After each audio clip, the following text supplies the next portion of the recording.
We believe that there are great advantages in trying to create as much interoperability between European privacy legal requirements and our own. I should add, we very soon in the United States will release a so-called white paper, an administration position with respect to alterations in our own privacy requirements.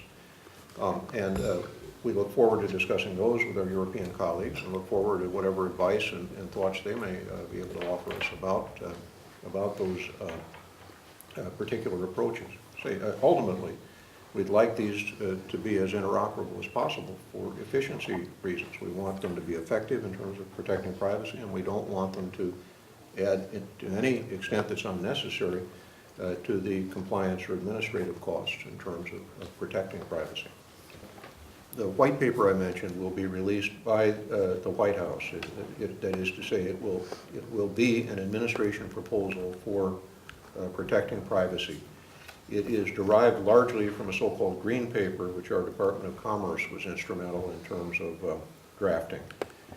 It addresses a variety of approaches, but maybe the two that are most interesting are one, it calls upon Congress, and will call upon Congress to pass a kind of privacy bill of rights, a set of rights that consumers can expect will be available to them in all circumstances. These are relatively high-level principles, but calls upon Congress to examine it. But even without legislation, it proposes an approach that, to some extent, we've already seen in the United States, but it proposes to make this much more broadly applicable.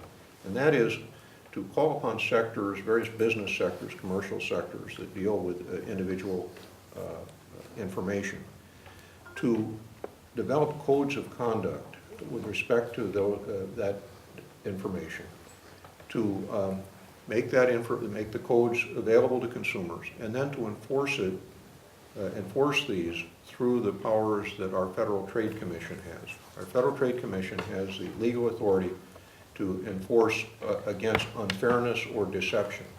And you can see if a business says we're subscribing to a particular code of conduct in this industry, whatever it may be, and then they fail to do so, they would be liable to prosecution for having deceived consumers. And the thinking is that it is better to try to have arrangements that are more closely associated with particular contexts, particular consumer contexts, and secondly, arrangements that can be amended easily and quickly if they need to be.